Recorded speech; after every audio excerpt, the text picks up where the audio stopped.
ahead. So this is the presentation, or the first presentation about 2.3, which is section 2.3, the textbook, 3 bases for the current space. And mainly we'll talk about what we call the CZ factorization. Okay? So let's introduce the talk. I will have a small introduction to introduce the problem and talk a little bit about the main properties of these 3 good bases. And I will introduce the interpolative decomposition. Now, it's a new kind of factorization. Hopefully, it's going to be the last kind of factorization we're going to see. Then we'll move on to new stuff. Okay, so now the question that is raised here, in fact, in particular, what happens if you are dealing with random noise? What do we mean with random noise? For example, you have some useless information that is added up to your matrices, and if the matrices get large, of course their rank also gets large because of this noise. Okay, and the effective rank, in fact, if you were able to remove this noise, is to maybe much more smaller. So I'll give you an application. I was talking to a friend.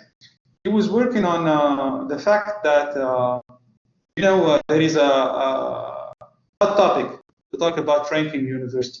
I mean, in the academic world, ranking of universities, and there are 3 competing different rankings worldwide, and every university wants to be well placed in every rank. But if you collect all the data for all the matrices, there is particularly for many universities in the MENA region, and many, in fact, in developing countries, there is a particular fact, is that we have a lot of noise. What is the noise? The noise, first of all, comes from the fact that one of the criteria used to rank universities is what we call the global research outcome. In ranked or well-ranked journals or conferences and or patents, a little bit compared to the number of academic staff which are involved in every and each university or organization.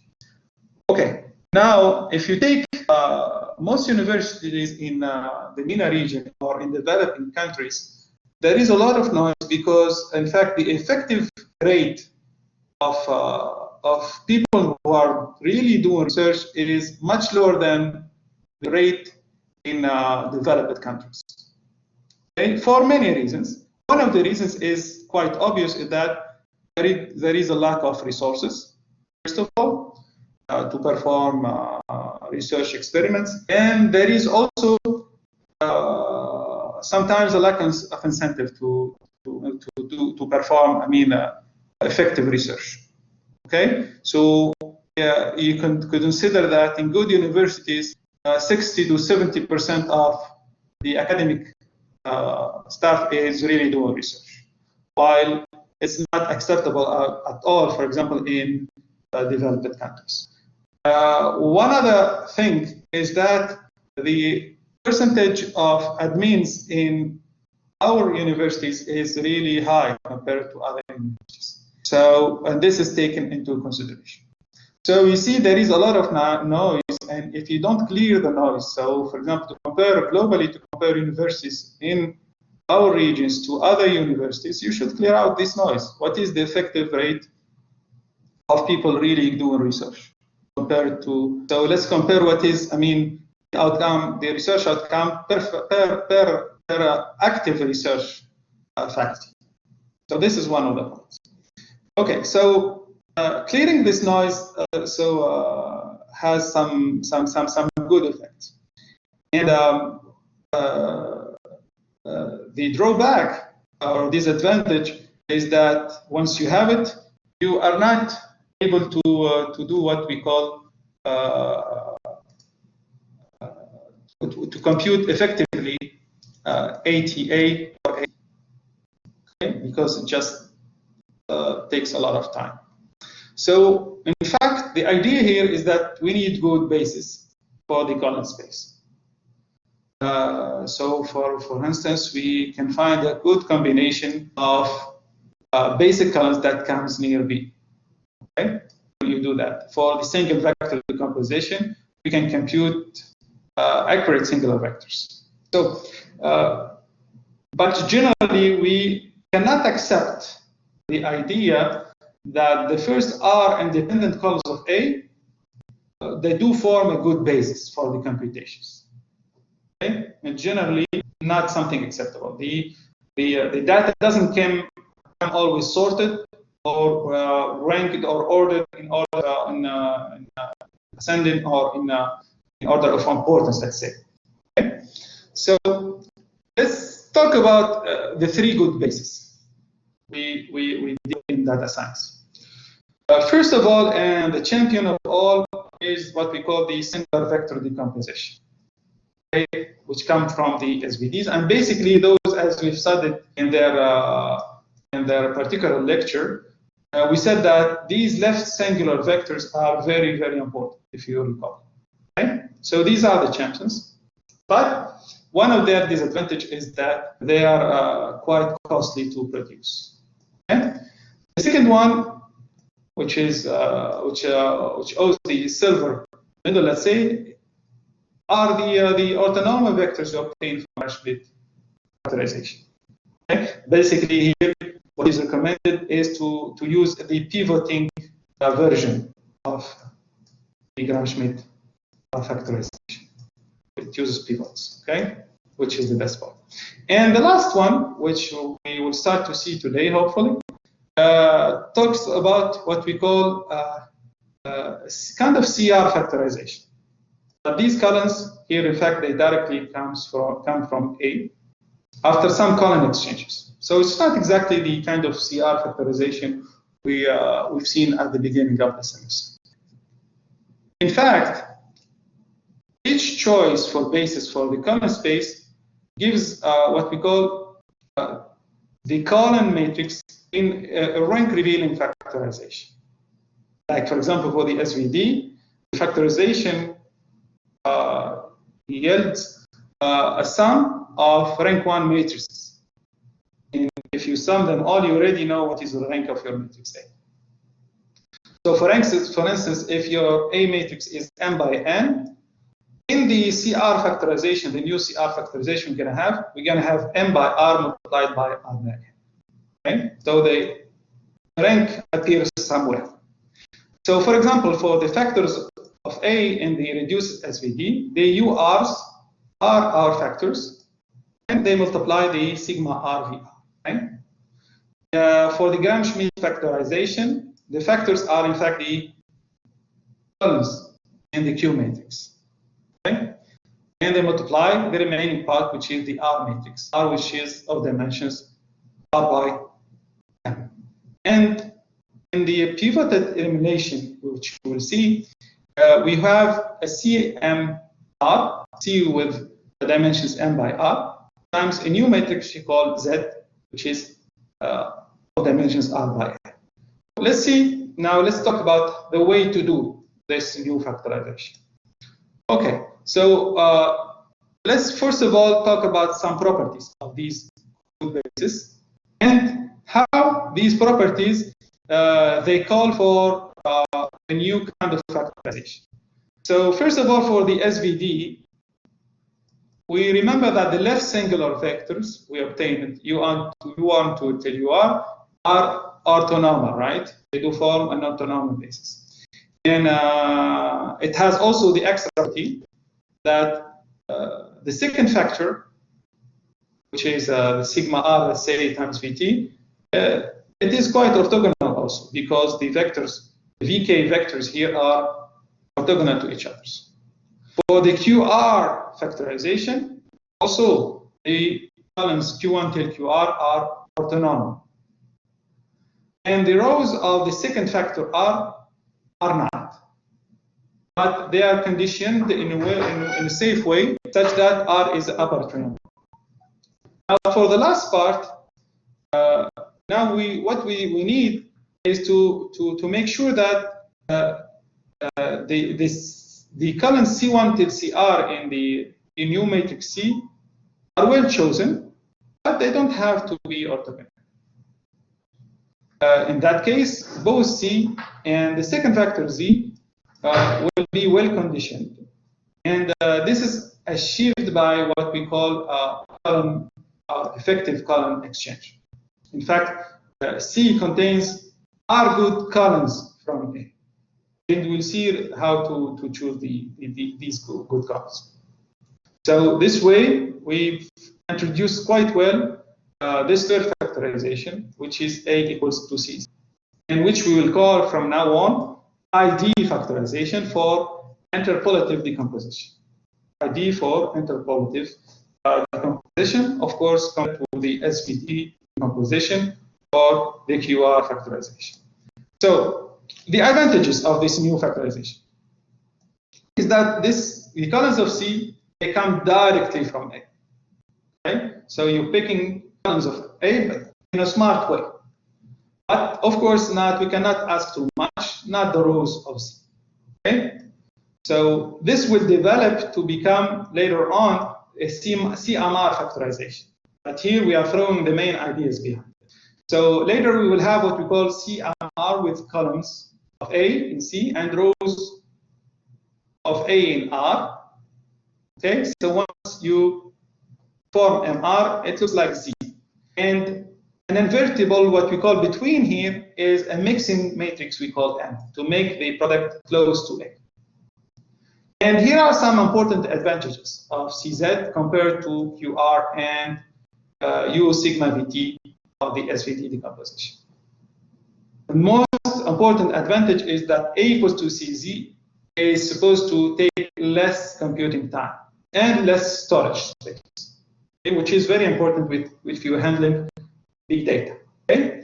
And moreover, when A is sparse, means contains a lot of zeros or non-negative, or both, sparse or non-negative, so is C. So C takes some good characteristics from A. Why? Because in fact, C contains good or important chosen in a good way columns of A.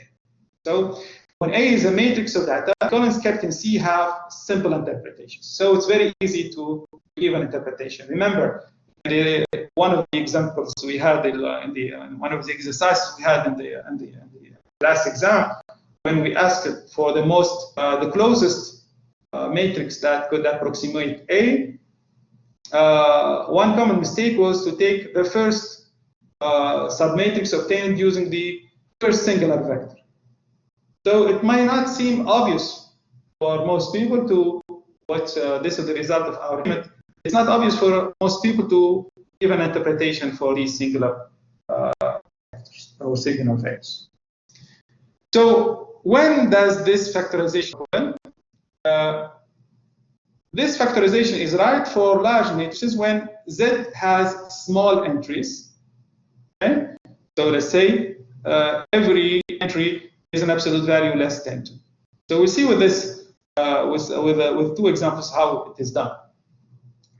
So, but to do that, let us suppose that C could be written as a product of two. Remember, we are targeting A equals to CZ, okay? So here we are focusing on C and writing it using ID, okay? So A, which has the dimensions, please keep an eye on the dimensions here, M by N. Then C is M by R, and Z is R by N. So if I open up C, I'm trying to write it as a product of Y by B. So basically B here is going to be a square matrix, R by R. And I need to know its determinant. Okay? So if I know that it's determinant and it's maximum, then it is a good choice. The vectors ZG and ZJ and YI come directly from the identity IR. And this is the way to do it. So if you suppose that Zj and Yi are the first are columns and rows in A and C, then you can write A equals to YBZ in this special form. Okay? You may define it this way. So UI is just formed by an identity matrix of R dimension. Then it just the submatrix here. What do I mean by C index M minus R? Listen up, guys. So don't forget that C was M by R, right? So it's supposed to have how many? M rows and R columns. And once I do M minus R, it means now I'm taking a submatrix, the first submatrix of C, which has, of course, M minus R dimension. So M minus R columns, M minus R rows. Okay? Multiplied by B minus 1. Minus 1 is supposed to be a submatrix, okay, which is well chosen. We'll see it with the example. Once you do perform the multiplication, Y times B times Z will end up exactly finding A. And here we are just supposing that the upper left R by R corner B of A is invertible. And if this choice is right, when B is that upper left corner, the elimination finds Y and Z automatically. So let's see the example. So in this case, I have a 3 by 4 matrix. Okay? So what did I place in Y? So this is Y, this is B, and this is Z. Let's check out, guys. So first of all, here is B. B is an upper matrix of A. See, this is this part. Okay, so I've taken it in a way that it is invertible. So B minus 1 is defined. Okay, and all I have to do now is to proceed to use columns in A. Okay, to form, for example, you see immediately in first column here I've used this formulation we had in the previous slide. I've taken IR to form Y. So you see I have the identity upstairs. Okay? Of dimension R. What is R here? The rank of this matrix. In fact, the matrix A here is of 2 rank. Okay? So this is I and X2. And the remaining line or row I had to add is just how much? Just Cm minus R multiplied by, what did we say? Multiplied by B inverse. Okay? This is the way you will find the row 1, 1. So this is B, this is Y. Okay, so all we have to do now is to complete the Z using the previous formulation, which is IR again. As you see, this is 1, 1. So this is I and X2. And the remaining part is easy to compute. It is B minus 1 times Z n minus R. So it's easy to compute. You can just see it this way. Okay, so this is the first way to see things, but it's not the best way. The best way to see things is to choose B such that it has the largest determinant. If B is well chosen and has the largest determinant, so we have to rearrange here. B comes from the arrangement of the good columns of A. So what is, for example, let me ask you a last question before we close the session. What is the submatrix here in A that has the largest determinant? If you were about to choose 2 columns here from A.